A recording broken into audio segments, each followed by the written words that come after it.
اور جو دیکھ لے, جو آقا کو دیکھ لے, اسے کیا ملتا ہے؟ اسے کیا ملتا ہے؟ ایک یہودی نے آقا کو دیکھ لیا تھا, ایک یہودی بچے نے آقا کو دیکھ لیا تھا, اسے کیا ملا؟ اب جاننا چاہتے ہو کیا ملا؟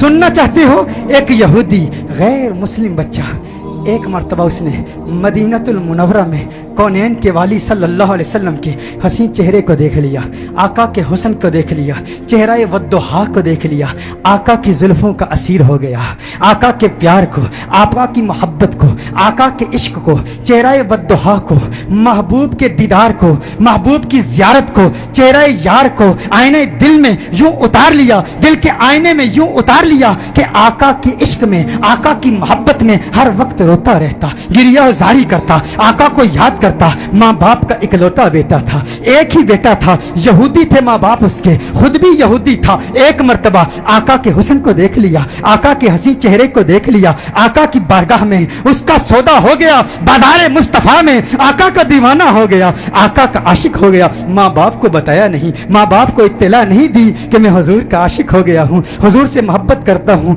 چپ کے گھر سے چھپ کر کسی بہانے, کبھی بکریاں چرانے کے بہانے مدینۃ المنورہ میں آقا کے حسن کو تلاش کیا کرتا, کبھی مسجد نبوی شریف کے دروازے سے چپ کے آقا کا حسین چہرہ دیکھ لیا کرتا تھا, آقا کے حسن کو دیکھ لیا کرتا تھا, آقا کے حسن کو دیکھتا, آقا کی عظمتوں کے ترانے الاپتا. ایک وقت گزر گیا, ایک مدت بیت گئی, آقا کا دیدار نہیں ہوا. عشق مصطفیٰ کی تمنا میں, تمنائے دیدار مصطفیٰ صلی اللہ علیہ وسلم میں بیمار ہو گیا, بیمار عشق مصطفیٰ ہو گیا. اس قدر بیمار ہوا, ایسا بیمار ہو گیا کہ بستر علالت کو اپنا بچھونا بنا لیا, وہ بستر پر آ گیا. ماں باپ پریشان ہیں, حیران ہیں, اسے کیا ہوا, اچانک اسے کیا ہو گیا. بے شمار فزیشنز کو بلایا, اپنے وقت کے معالج حکیموں کو بلایا, اطباء کو بلایا, لیکن کسی کو پتہ نہ چلا اس کا مرض کیا ہے, اس کا مرض کیا ہے. کوئی ظاہری سمپٹمز نظر نہیں آ رہے, بیماری کی کوئی علامت نظر نہیں آ رہی. پریشان ہے, بیمار ہے, لیکن بیماری کو تلاش کر رہے ہیں,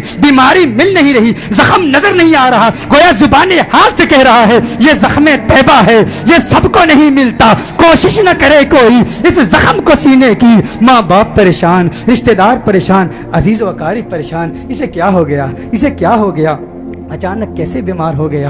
اچانک ایسا وقت بھی آیا, وہ شام بھی آ گئی, وہ شام بھی آ گئی, بیماری میں بیماری شدت پکڑ گئی, اس قدر بیمار ہوا, ایسا بیمار ہوا کہ وہ شام بھی آ گئی جو اس کی زندگی کی آخری شام تھی. اب آواز اس کی بہت کمزور ہو چکی تھی, بہت پست ہو چکی تھی. چاہتا تھا کسی طرح مدینے والے کا دیدار کر لوں. یہودی ہے, ابھی تک ایمان نہیں لایا, آقا کا دیدار کرنا چاہتا ہے. بڑی مشکل سے, بہت مشکل سے ہمت جمع کر کے آواز بلند کرتا ہے میرے والد محترم, ہے میرے والد محترم, میری ایک تمنا ہے, میری ایک آرزو ہے, میری ایک خواہش ہے, آپ پوری کر دیں گے نا؟ والد نے کہا ہے میرے لختے جگر, ہے میری آنکھوں کے تارے, تو میرے دل کا سہارا ہے, تو اس دنیا سے آج جا رہا ہے, تو آج اس دنیا سے جا رہا ہے. معالج اطباء ڈاکٹرز نے جواب دے دیا ہے تیرے بچنے کا کوئی امکان نہیں ہے, تیری خواہش کیسے پوری نہیں کروں گا. کہا میرے والد محترم, مرنے والے کی خواہش تو دشمن بھی پوری کرتے ہیں,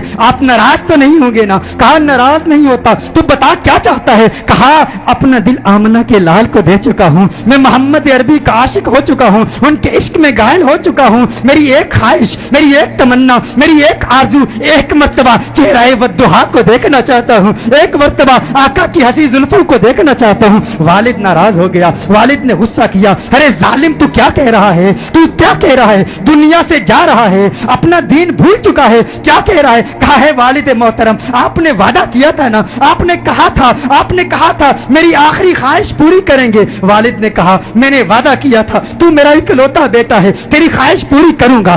آقا کی بارگاہ میں پیغام پہنچایا گیا, رسول اللہ صلی اللہ علیہ وسلم کی بارگاہ میں پیغام پہنچایا گیا. ایک یہودی ہے پر ہے آپ کا دیوانہ, آپ کا عاشق ہے. میرے آقا رحمت للعالمین ہیں, وہ ساری کائنات کے لیے رحمت ہیں, فقط مسلمانوں کے لیے رحمت نہیں, وہ ہر مذہب سے تعلق رکھنے والوں کے لیے رحمت ہیں, فقط انسانوں کے لیے رحمت نہیں, وہ تو نباتات کے لیے رحمت ہیں, وہ تو جمادات کے لیے رحمت ہیں, وہ تو شجرات کے لیے رحمت ہیں, وہ تو جنات و ملائکہ اور ساری کائنات کے لیے رحمت رحمت ہے میرے آقا کا اندازے دلبرانہ دیکھیے. میرے آقا نے صحابہ سے فرمایا صحابہ اٹھو, ایک یہودی ہے پر مجھ سے پیار کرتا ہے, دنیا سے جا رہا ہے, آؤ اس کے پاس چلتے ہیں. میرے آقا یہودی بچے کے گھر میں چلے جاتے ہیں. وہ یہودی بچہ آقا کا انتظار کرتے کرتے اب اس کی آنکھیں بند ہو چکی تھی. اب وہ انتظار کرتے کرتے اب اس کی آنکھیں بند ہو چکی تھی. والد اس کے قریب کھڑا تھا. والد نے کہا ہے میرے لختے جگر, ہے میرے بیٹے, آنکھیں کھول, آنکھیں کھول, آنکھیں کھول, دیکھ تیرا پیار آ گیا ہے, دیکھ تیرا محبوب آ گیا ہے. ارے جس کے دیدار میں تو راتوں کو روتا رہتا تھا, آج دیکھ تیرا محبوب آ گیا ہے. اس کی جاتی ہوئی روح گویا اپنے محبوب کا نام سن کے لوٹ آئی. آنکھیں کھولتا ہے, آقا کا چہرہ دیکھتا ہے, آقا سے عرض کرتا ہے, کہتا ہے ہے رسول اللہ, ہے رسول اللہ, یا رسول اللہ صلی اللہ علیہ وسلم. آقا آپ کا حسین چہرہ دیکھنے کا خواہش مند تھا, آج دیدار ہو گیا. ایک تمنا, ایک آرزو, یا رسول اللہ میرے پاس کوئی نمازیں نہیں ہیں, میرے پاس کوئی روزے نہیں ہیں, کوئی عبادت نہیں کی, متقی نہیں ہوں, قرآن کا قاری نہیں ہوں, کچھ بھی نہیں ہے, فقط آپ کا پیار ہے. یا رسول اللہ کیا میری نجات کا امکان بھی ہے, کیا میری نجات بھی ہو سکتی ہے؟ یا رسول اللہ کیا مجھے بھی مغفرت کا پروانہ مل سکتا ہے؟ آقا نے ارشاد فرمایا ہاں کلمہ توحید پڑھ, میں تیری نجات کی ضمانت دیتا ہوں. وہ آقا کے قدموں میں گر جاتا ہے, آقا کے قدموں میں گر جاتا ہے, آقا کے قدموں میں گر کے کہتا ہے قبر سے, منزل قبر سے لے کر دخول جنت تک آپ کی ضمانت پر کلمہ پڑھتا ہوں. کلمہ توحید پڑھتا ہے, جان اللہ کے سپرد کر دیتا ہے. والد نے کہا یا رسول اللہ صلی اللہ علیہ وسلم اب اس کی میت مسلمانوں کی امانت ہے, اہل اسلام کی امانت ہے, اب اس کی تجہیز و تکفین کی ذمہ داری آپ کی ہے. جب جنازہ تیار کیا جاتا ہے اس عاشق کا, جب جنازہ تیار کیا جاتا ہے اس دیوانے کا, اس عاشق کا جنازہ مدینہ المنورہ کی گلیوں میں گھمایا جاتا ہے. ہر طرف اسی عاشق کا چرچا ہے, ہر طرف اسی عاشق کے تذکرے ہیں. مدینہ المنورہ کے مضافات سے لوگ جمع ہوتے ہیں اس عاشق کا دیدار کرنے کے لیے. ارے سنا ہے کوئی یہودی تھا, حسن مصطفیٰ نے اسے صحابی بنا دیا ہے, اسے صحابی بنا دیا ہے. اس نے آقا کا دیدار کیا, آقا کا دیدار کیا. غور کیجئے گا, نماز نہیں پڑھی, عبادت نہیں کی, کچھ بھی نہیں کیا, روزہ نہیں رکھا, جہاد نہیں کیا. میرے غوث کے مجاہدات کو یاد کر لیجئے, میرے بابا کی محنتوں کو یاد کر لیجئے, خواجہ غریب نواز کی جد و جہد کو یاد کر لیجئے, خواجہ باقی باللہ کی محنتوں کو یاد کر لیجئے, امام اعظم ابو حنیفہ کی فقاہت کو یاد کیجئے, امام احمد بن حنبل کی جد و جہد کو یاد کیجئے, امام شافعی کی فقاہت کو یاد کیجئے. اماموں کی فقاہت, ہمت, جد و جہد, مجاہدوں, ریاستوں کو یاد کیجئے. وہ سب اس یہودی کا مقابلہ نہیں کر سکتے جو پہلے یہودی تھا اب صحابی ہو گیا ہے. ایمان کی حالت میں آقا کا دیدار کیا. یہ غوث اعظم سے بھی بڑا ہے, یہ خواجہ غریب نواز سے بھی بڑا ہے. سب دیکھنے کے لیے آئے ہیں, دیدار کریں اس صحابی کا جس نے فقط ایک مرتبہ آقا کو دیکھا اور ایسے بلند و بالا اور فو اعلیٰ مقام پر فائز ہو گیا. اچانک اس کے چہرے پر سے کفن اٹھایا جاتا ہے. صحابہ یہ منظر دیکھ کر حیران ہو جاتے ہیں کہ اس کے چہرے سے نور کی کرن نکلتی ہے, آسمان کی طرف پھیل جاتی ہے. سارے حیران ہیں. وہ صحابی جو پہلے یہودی تھا آقا کا دیدار کیا, ایمان لایا, اب اس کی میت مسکرا رہی ہے, اس کے چہرے پر, لبوں پر تبسم نظر آ رہی ہے. سب حیران ہیں. ایک عجیب و غریب منظر صحابہ نے دیکھا. صحابہ دیکھ رہے ہیں کہ آقا پاؤں کے پنجوں کے بل چل رہے ہیں, پنجوں کے بل چل رہے ہیں, آقا یوں چل رہے ہیں. صحابہ عرض کرتے ہیں یا رسول اللہ صلی اللہ علیہ وسلم اس کی کیا حکمت ہے؟